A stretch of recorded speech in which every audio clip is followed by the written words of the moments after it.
하나님 아버지의 마음으로라는 제목을 가지고 함께 은혜 나누기 원합니다. 지난주에도 잠깐 설교했었지만 누가복음 15장은요 또 잃은 것에 대한 찾음입니다. 잃은 양을 찾는 은혜, 또 잃은 드라카마를 찾는 은혜, 잃은 아들을 찾는 은혜. 그래서 잃었던 것을 다시 찾는 은혜들을 우리가 이렇게 말씀을 나누기를 원합니다.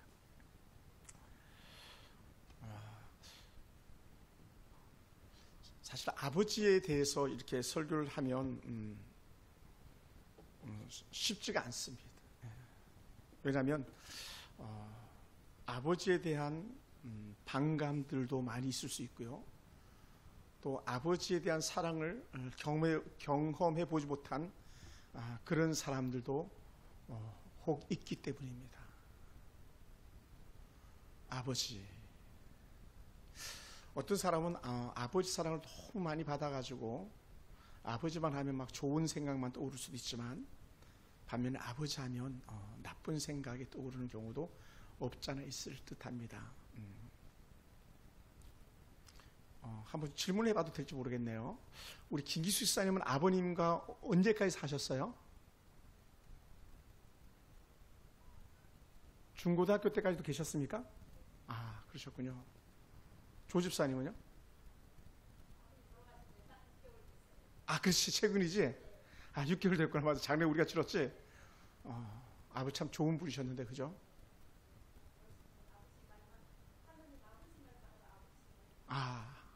진짜 좋은 아버지였네, 그죠? 진짜 좋은 아버님. 인격적으로 참 좋은 아버지를 두신 듯한.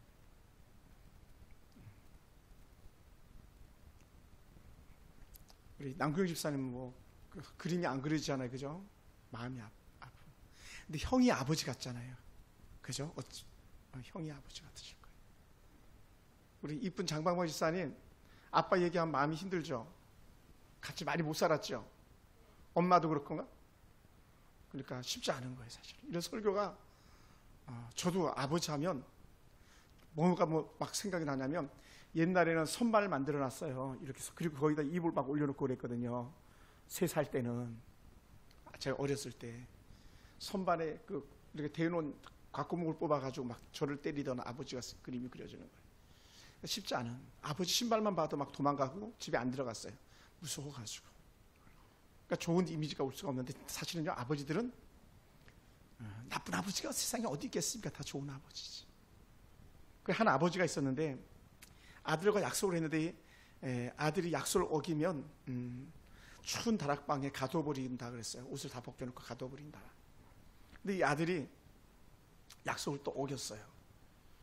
그러니 아버지가 추운 겨울날에 그 아들을 다락방에다가 옷도 입히지 않고 가둬버리고 말았어요. 그냥 그 추운데 혼자 자게 하고 했었습니다. 근데 그날따라 아들 갖다 다락방에다가 집어넣고 문을 걸어 잠그고 있는데 왜 그렇게 추운지 유독 눈보라가 몰아치고 기온이 그래 툭 떨어진 그런 때. 사실은 이 설교를 준비하면서 제 생각이 이렇게 난 거예요. 저도 다락방에서 생활해봤거든요. 다락방에서 생활한 것만이 아니라 저는 팬티만 입고 집에서 쫓겨난 적도 있었거든요. 초등학교 때.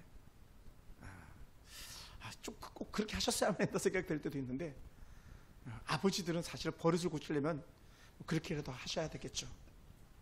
근데 이 아들이를 다락방에다가 발가벗겨서 집어넣고는 마음이 편치가 않은 거예요.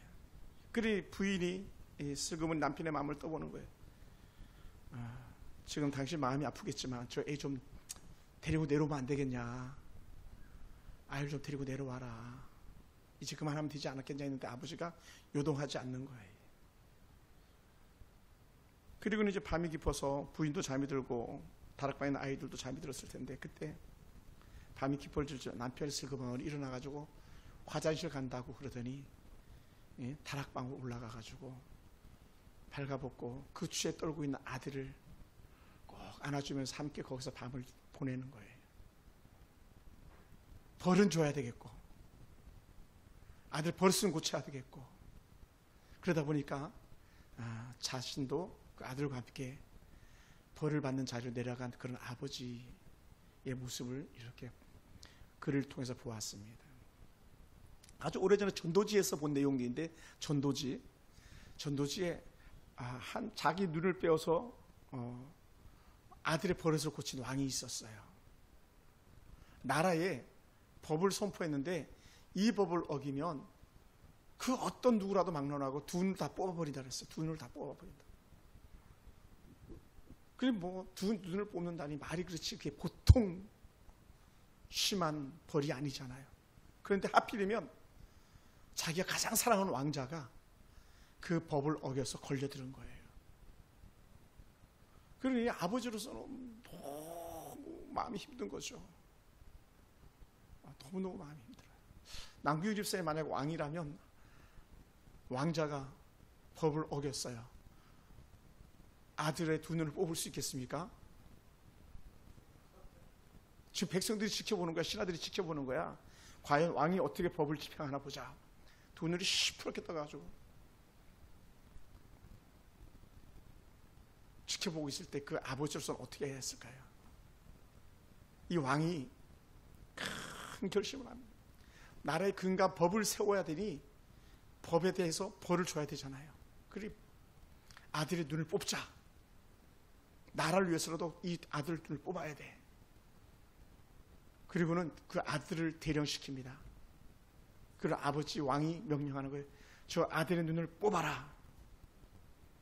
근데 정말로 미안해요. 엄마가 눈을 뽑았다 너 탓을 부린데. 그래서 아들의 눈을 뽑아버린 거예요. 누나를. 근데 하나만 뽑아요. 하나만. 그리고는 이 아버지 왕이 다른 하나는 내 눈을 뽑아라.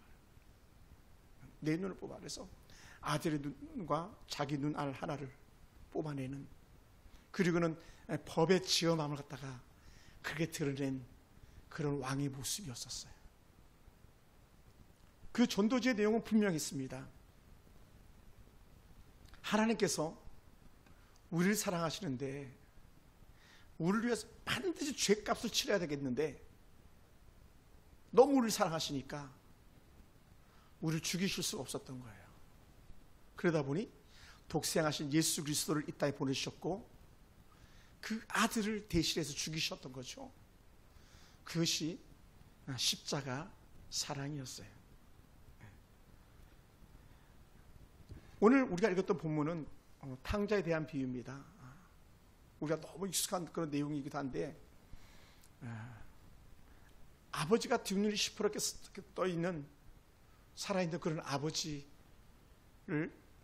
졸라고 가지고 유산을 먼저 상속받아 가지고 그 상속받은 유산을 가지고 먼 이방 나라로 가가지고 거기서 허랑방탕하게 다 써버리고 맙니다.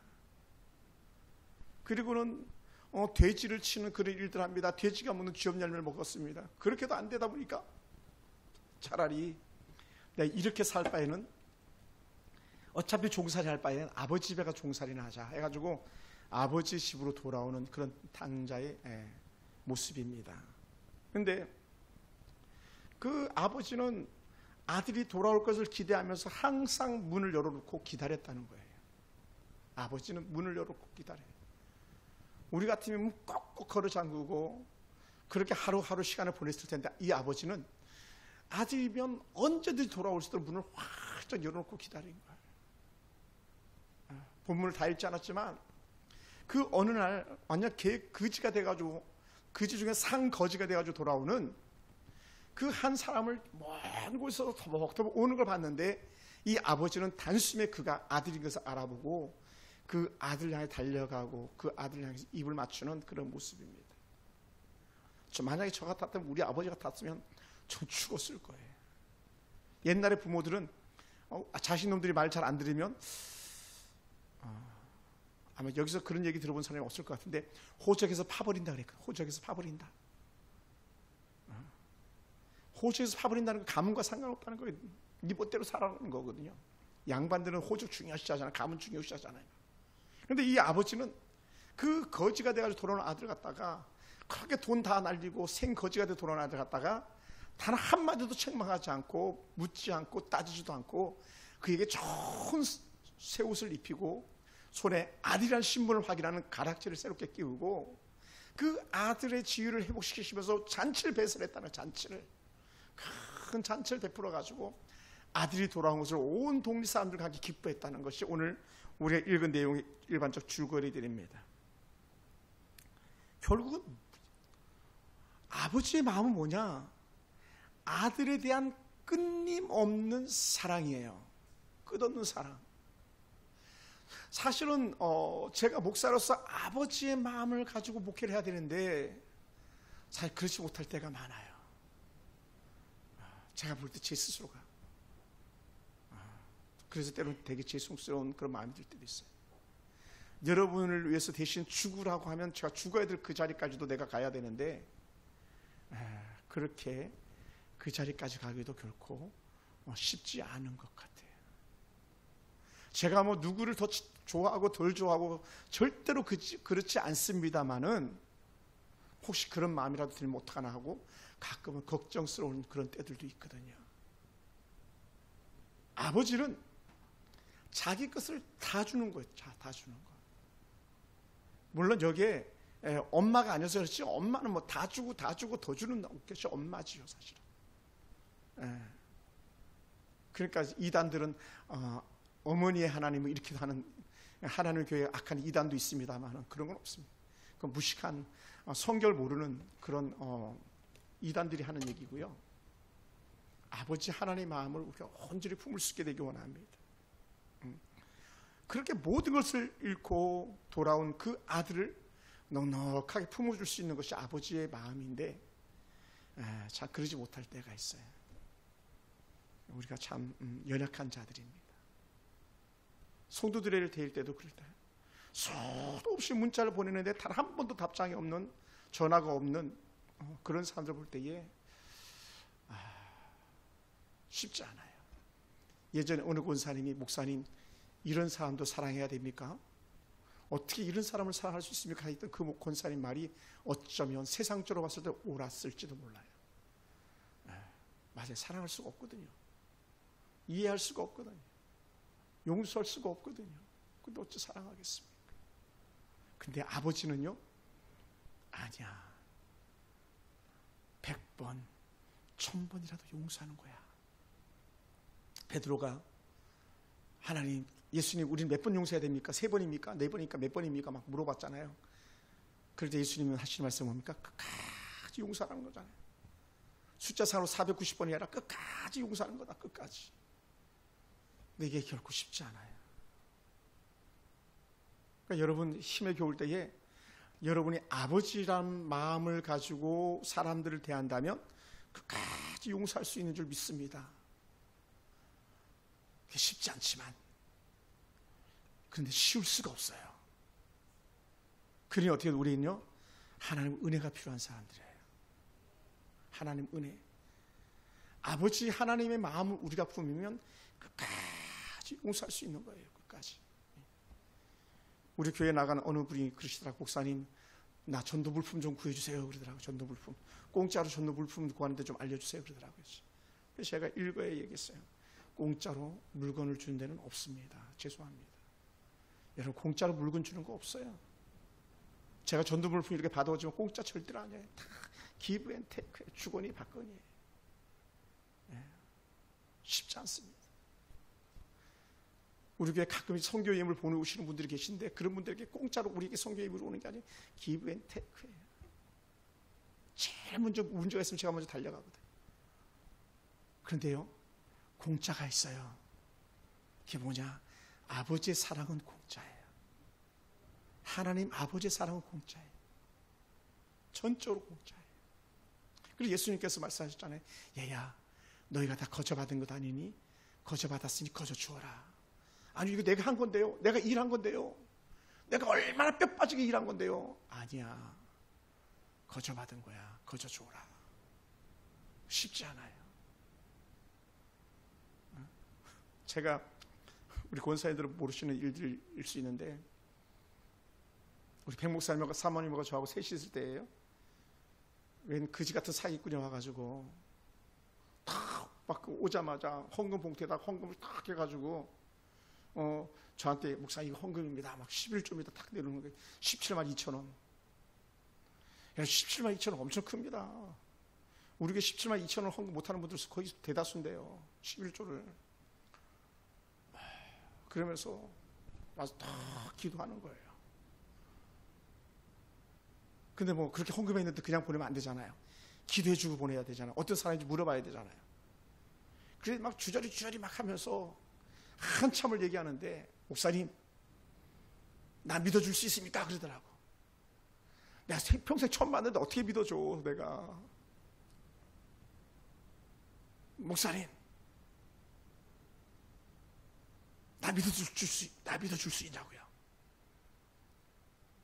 내가 목사님 날 믿어주면 내가 평생 이 교회에서 새벽 예배 모든 거 다 하겠습니다. 청소까지 다 하겠습니다. 그러는 거예요. 그리고 내가 돈을 얼마나 잘 버는지 내가 돈 버는 거 아마 지금 생각해봐도 목사님보다 훨씬 더 많이 벌 겁니다. 내가 그 교회로 해서 다 쓰겠습니다. 막 그런 뻥뻥 막 공부 다 떠드리는 거예요. 그러니 뭐 사모님이나 목사님이나 저는 곁에서 믿어주겠습니까? 그러면서 한마디 툭 던지는 거예요. 목사님 내가 폐지를 주워가지고 교회에다가 봉사할 텐데 폐지 주울 수 있도록 리어카 하나만 사달라고 그러더라고요. 리어카. 그 리어카가 얼마냐? 50만 원이래. 48만 원인가 50만 원이었어. 그러냐고.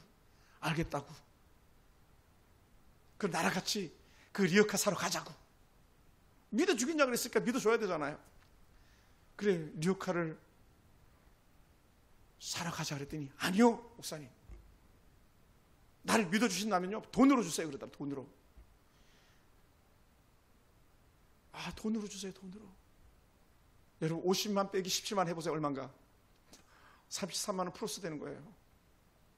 근데 제가 스터디를 갔더니 제 친구 목사님 교회도 그 사람이 왔다 갔다 그러더라고요. 똑같대요. 헌금 10만 2천 원 똑같고 스토리 내용 똑같고. 그래 그 교회는 그래도 저보다 나은 것 같아요. 거의 한 400명 정도 모이는 교회인데 기도해주고 20만 원 줘서 보냈다 그러더라고. 됐다고 그냥 이거 가지고 가라. 뭐 많은 사람 남규 집사님보다 한 머리 하나 없는 그런 사람이 와가지고 막 그렇게 얘기를 하더라고요. 그 백 목사님하고 저하고 진짜 순진해가지고 백 목사님이 그 사주겠다고 절반을 내겠다고. 이제 절반을 내가 내야 될 차례가 됐어요. 그래 막 백 목사님이 절반을 낸다니까 나는 또 좋았어요. 왜냐면 어차피 내 혼자 다 내야 될 거 절반 내주신다니까 막. 그래 이제 또 이 사람이 물어보는 거예요. 그러니까 고단수예요. 근데 한 사람이 더 동의를 해야 된다고. 한 사람도 자기를 더 믿어줘야 된다고. 그게 누구냐 했더니 사모님이래. 근데 사모님이 주방에서 일하고 있었거든요. 사모님한테 같이 있어. 예? 그때 왔나? 그래서 사모님한테 허락을 받아라. 근데 백 목사님이 절반 되고 내가 절반 되고 이미 우리 뭐 은행 가서 돈 찾아다 줄 판인데 사모님이 이제 가라 그러고 저쪽으로 가기 싫어 그러고 아니랑 두런두런 나르는데 한참을 망설였죠. 얘기도 같이 들어줬으니까 안 된다고. 아니라고 사모님이 딱 잘랐죠. 그리 막 제 마음에 얼마나 미안하고 목사인데 그래도 믿어줘야 되는데. 그때 우리가 찾아오는 성경 말씀이 있잖아요. 그죠? 우리 성경 박사님 그럴 때 우리가 어떻게 말씀을 가져야 되는 거죠? 우리 김기수 집사님 그 상황을 우리가 어떻게 대처해야 되는 말씀이 있잖아요. 그죠? 예수님께서 뭐라 그랬어요? 뱀같이 지혜롭고 비둘기같이 순결하라. 우리는 순결을 했는지 모르겠지만 뱀같이 지혜롭지를 못했던 것 같아요. 근데 사모님은 순결을 했는지 모르겠지만 뱀같이 지혜롭게 했던 것 같아요. 그래서 사모님이 주지 말라고 해서 안 줬어요. 그러더니 안 된다고 가라 그랬잖아요. 근데 제 주머니에 뭐가 있었냐면 17만 원이 들어있었어요. 17만 2천 원. 야 17만 2천 원 이거 헌금 남았다 막 속에 그런 생각이 들면서 흐뭇해야 되잖아요. 근데 내가 어떡하지 막 고민했어요. 이 돈을 돌려줄까 말까 막. 어쨌든 헌금이잖아. 헌금. 그러더니 이 사람이 그러는 거예요. 목사님, 아까 헌금한 그 돈 나 좀 빌려주면 안 되겠습니까? 달라는 것도 아니라 빌려주면 안 되겠습니까? 빌려주면 안 되겠습니까? 그러니까요, 여러분, 이 세상에 이렇게 악하게 사는 사람들이 많아요.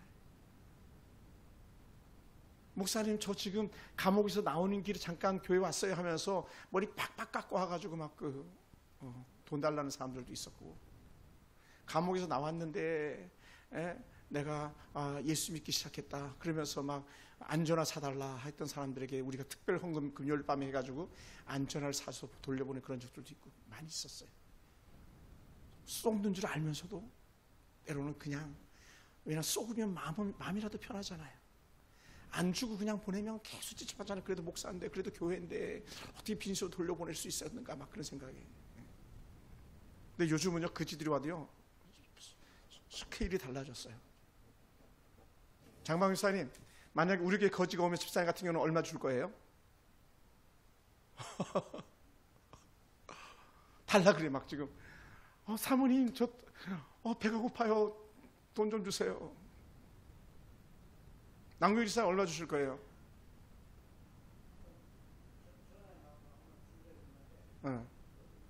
5,000원 줬어요. 많이 주셨네. 5,000원 주면 안 가요 요새는요. 10,000원 줘야 가요. 거지들도. 코로나 이후에 거지들도 급이 높아져가지고 거기도 인상률이 높아요. 아주 그냥. 그래서 제가 최근에도 한 명이 왔는데 단호하게 1,000원밖에 안 줘서 돌려보냈어요. 가라고. 사지가 멀쩡한 사람들이 그 진으로 하고 있잖아요. 근데 사실은 정답이 뭔지 잘 모르겠어요. 어떻게 해야 되는지. 그러나 우리가 반드시 기억해야 될 것은, 우리가 성도로서 우리가 품고 살아야 될 마음이 있다면 아버지 하나님의 마음이라는 거예요. 아버지의 마음. 가룟 유다가 욕심 때문에 예수님 팔아버렸잖아요. 은하 30에 예수님의 목숨을 팔아버렸습니다. 결국은 어떻게 돼요? 양심의 가책을 받아가지고 자살하면서 그의 삶이 끝나버리고 말잖아요. 근데 예수님은 그런 유다를 책망하지 않았어요. 유다야, 너가 나를 파는구나, 이 나쁜 놈, 이렇게 하지 않았어요. 우리라면 어떻겠어요? 여러분들이라면 다 무조건 용서하고 할 수 있겠습니까? 사실 우리는 그러지 못해요. 쉽지 않아요. 그런데 예수님은 다 용서해 주셨어요. 가룟 유다의 마지막 모습을 갖다가 사도행전에서 아주 리얼하게 기록해 놓은 게 있는데 1장 18절에 이렇게 말합니다. 이 사람이 불의의 삶으로 삭수로 밭을 사고 후에 몸이 곤두박질하여 배가 터져 창자가 다 흘러나왔다. 가룟 유다의 마지막 배가 터져가지고 창자가 다 흘러나오고 그렇게 죽어버린 사람이 되고 말았습니다. 예수님께서 서기관이나 바리새인이나 사두개인들 썩 좋아하지는 않았습니다. 그런데 예수님께서 그들에게 좋은 점이 있다, 그런 말씀하신 적이 있어요. 뭘 좋은 점을 말했냐면, 그들이 말하는 바는 너희가 행하고 지켜라. 마태복음 23장 2절에 하시는 말씀인데, 그들이 말하는 것은 옳은 거야. 너희들이 그들이 말하는 것을 너희가 들었니? 그들이 말처럼 살아야 돼, 지켜야 돼, 그러는 거예요. 그런데 그들의 행실은 본받지 마. 아주 입은 막 번질번질한데 그 속은 악한 것으로 가득하는 거예요. 왜 그러냐? 예수님께서 이런 바리새인이나 서기관들이 하셨던 말씀은, 그들은 말만 하고 행동하지는 않아.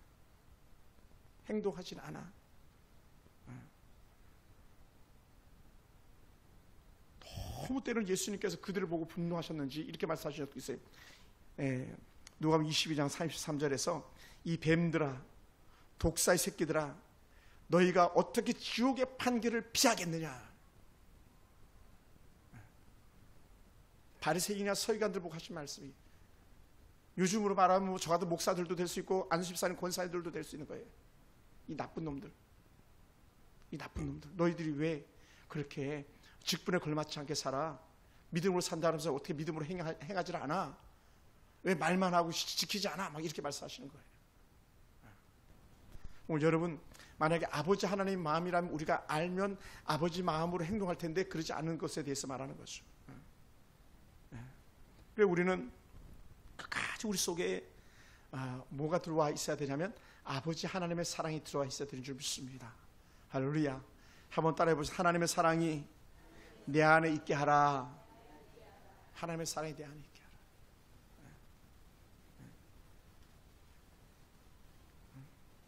하나님의 사랑이 내 안에 있을 때에 어떻게 되는가? 다른 사람들을 충분히 이해해야 돼. 이해. 충분히 이해해야 돼. 근데 이해가 잘 안 돼요. 이해할 수가 없어요. 왜? 나를 생각하면 상대방이 이해가 안 되는 거예요. 내가 크게 보이면 상대방이 안 보이는 거예요. 그런데 우리는 충분히 이해하도록 해야 되겠더라고요. 지난 예배 중에 어떤 분이 너무 힘들어하는 거예요. 너무 힘들어해요. 그러니까 찬송 시간에, 기도 시간에 너무 힘들어하는 거예요. 그래서 저는 꿍꿍이를 모르니까, 왜 그런지 모르니까 제가 나중에 전화를 드렸어요. 그랬더니 얘기를 하시는 거예요. 목사님, 내가요 약에 완전히 취했습니다. 약에 완전히 취해가지고 정신 차릴 수가 없었다는 거예요. 그래가지고 비몽사몽간에 있었다. 약에 취해가지고. 근데요, 만약에 오해해 보세요. 외부 강사가 와가지고 설교를 하는데 성도들이 듣지도 않고 있는 것처럼 보였는데 알고 봤더니 그 사람이 약에 취한 사람이었다면 어떻게 하겠어요? 막 책망했어요. 어떻게 예배 시간에 그냥 설교도 똑바로 안 듣고 그렇게 있냐고 막 했다고 생각해 보세요. 근데 알고 봤더니 약에 취해 있는데, 그러면 그 상대방이 얼마나 그 마음이 서운하겠어요. 사실은 그래서 우리는요, 충분히 알기 전에는 우린 판단하면 안 되고, 충분히 그 사람을 알기 전에는 함부로 말하면 안 되는 그런 사람들인데, 우리 그러지 못할 때가 많아요. 그러다 보니까 어떻게 돼요? 다 내려놓고 남의 상대방의 입장에서 그 생각하고 보아야 되는 건데, 우리가 그렇게 하지 못할 때가 많아요. 교회도 그렇습니다. 우리가 그렇지 않을까 생각해 보시기 바랍니다.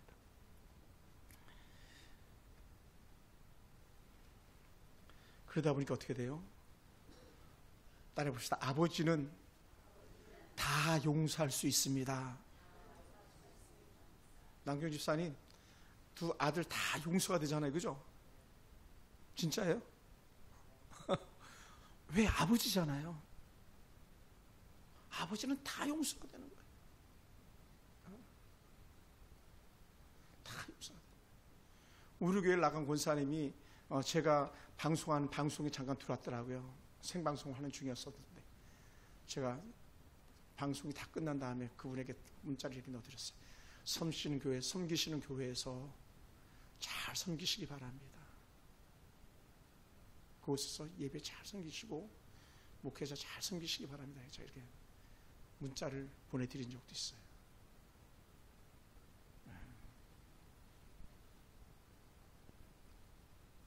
우리 끝까지 용서하는 것밖에는 아무것도 없어요. 충분히 이해하고 용서하는 거예요.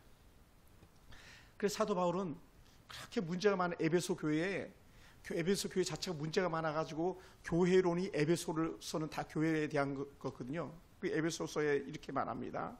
4장 31절 서로 친절하게 하며 불쌍히 여기며 서로 용서하기를 하나님이 그리스도 안에서 너희를 용서하신 것 같이 하라.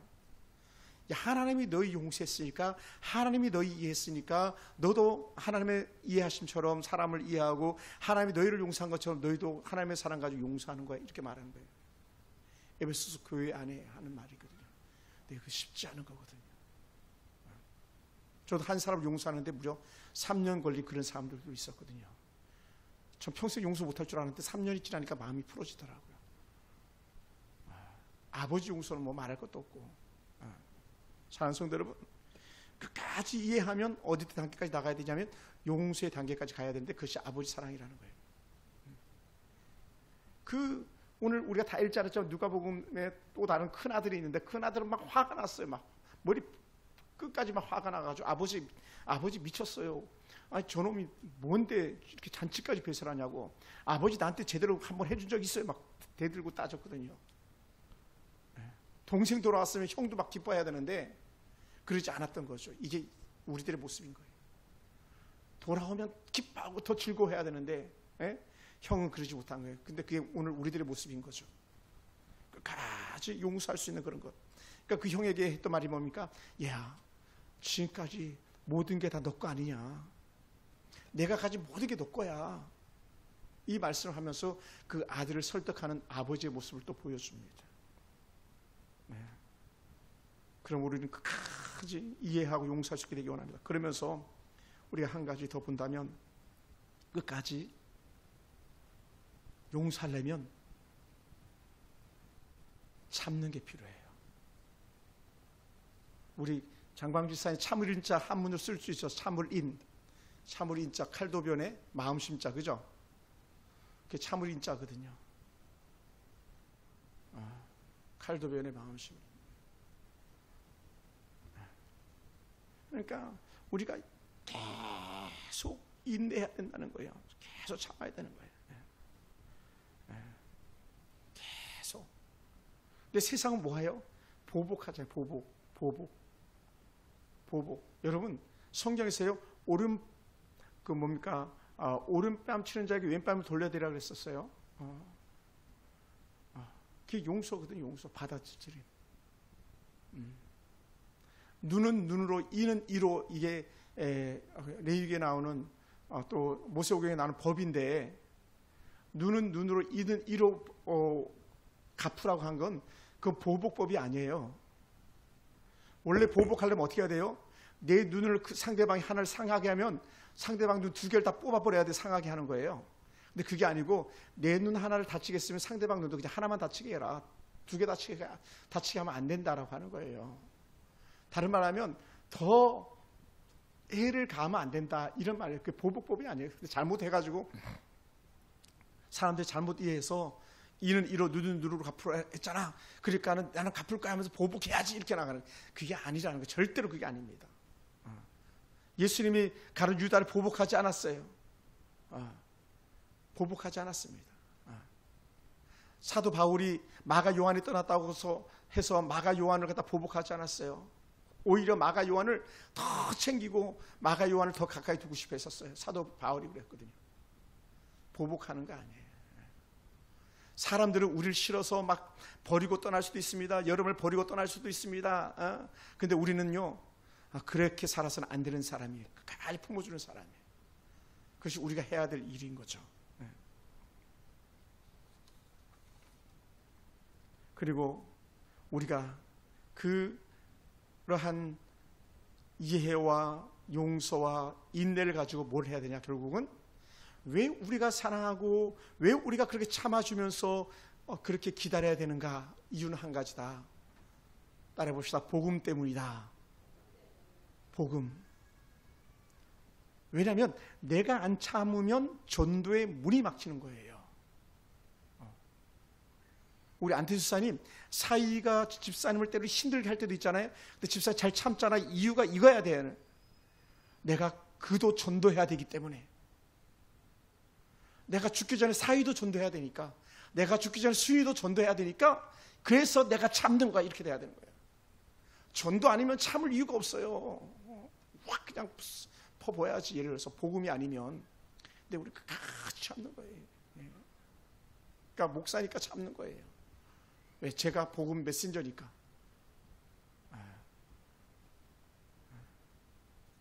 만약 그렇지 않았었으면요, 죽을 일 많고 죽일 일 많죠. 우리 끝까지 참는 사람들이. 예수님께서 십자가에서도 하셨던 말씀이 뭡니까? 하나님, 저들의 죄를 용서해 주세요. 자기들이 지금 무슨 짓을 하는지 모릅니다. 용서해 주세요. 그러한 용서의 고백들이 있었기 때문에 그 십자가의 밑에 있던 그 사람들이 훗날 복음을 받아들이는 사람들이 되잖아요. 예수 믿는 사람들이 되잖아요. 맞아, 그때 그분이 그렇게 말씀하셨어. 우리 죄를 용서해 주셨어. 그래서 나도 용서해야지. 이렇게 되는 거예요. 초대교회가 급작하게 막 하루 3,000명, 5,000명 예수 믿고 돌아왔지만 그것이 그냥 된 게 아니라 이미 예수님께서 3년 6개월 동안에 그 저변을 다 갈고 닦아놓은 은혜의 열매가 예수님의 십자가 부활 사건 이후로 폭발적으로 늘어난 것이 된 줄 믿습니다. 아멘.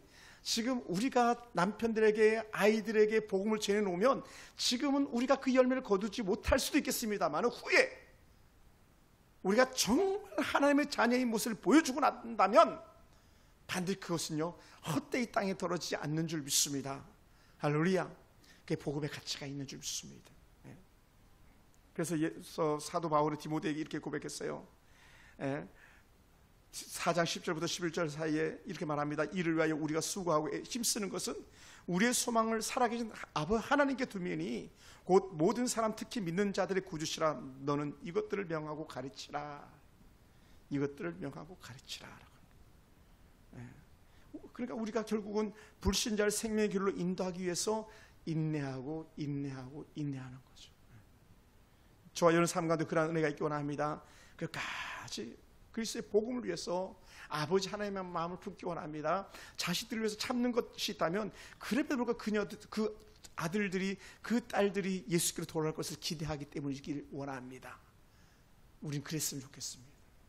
때로 우리가 정말 눈에 보이는 거짓말 하는데도 불구하고 또 속는 줄 알면서도 쏘아주는 이유가 딱 하나가 있다면 그것은 그리스도의 복음 때문인 것이지 그 이상 그 이하는 아무것도 아닙니다. 우리 그렇게 살아봤으면 좋겠습니다. 마지막으로 한 가지 말씀을 드리고 말씀을 마무리하겠습니다. 저 뒤에 있던 그 난화분들을요 주방에서 한 이틀 반 정도 물에다 푹 담궈놨어요. 여기 있을 때는 막 잎이 다 막 두두 다 떨어져서 새카맣게 다 말라가지고 막 떨어지더라고요. 그래서 제가 그 화분을 갖다 이틀 정도 물에다 푹 담가놨더니 바로 그 다음 날부터 막 싹이 막 올라오기 시작하더라고요. 뿌리가 막 생기가 있고요. 그래서 제가 지난 주 중에는 한 번도 그렇게 했다가 지금 이제 화장실에다 갖다 놨어요. 화장실에 물 주기도 쉬우니까. 다 죽은 것 같아도 생명의 물이 난 화분에 푹 담겨지는 순간에 그 살아있는 생명체가 나 살아있으라고 확실히 보여주는데 그것이 새싹이더라고요. 여러분, 우리가 겉으로 볼 때는 아무것도 없는, 맛도 없는 길바닥에서 나부 밟혀야 될 소금처럼 보이는 그 어떤 사람도 하나님의 은혜가 들어가기만 하면 완전히 새롭게 변화될 줄로 믿습니다. 그것이 화분은 이틀 반이었지만 때로는 우리 신앙은요 1년일 수도 있고 2년일 수도 있고 10년일 수도 있고 어떤 사람은 숨지는 순간에 바뀌는 그런 경우도 있겠지만 우리가 할 수 있는 것은 뭐냐? 사랑하고 용서하고 이해하면서 기다려주는 것. 그 이상 그 이하는 아무것도 아닙니다. 어제 저녁에 올라가서 옥상에서 잡초들을 제거했어요. 잡초들을 얼마나 많이 뽑았는지 모릅니다. 그 화분 몇 개 안 되는데 잡초가 얼마나 많은지. 수록이 잡초가 쌓였어요. 중요한 게 뭔지 아십니까? 잡초는요 가꾸지 않아도 무성하더라고요. 반면에 정말 좋은 것은요 가꾸지 않으면 그냥 죽어버리더라고요. 우리 신앙은요 가꾸어야만 하는 존재입니다. 우리 신앙은 손이 가야만 하는 존재입니다. 그러므로 여러분의 자녀들에게 때로는 여러분 남편들에게 아내들에게 계속 손이 가는 그러한 은혜가 있기 원합니다. 그래서 우리 아버지 하나님 마음 품고요 멋지게 살아내는 그런 우리 서울 풍성교회 성도 되기를 주님으로 축원합니다. 기도하겠습니다.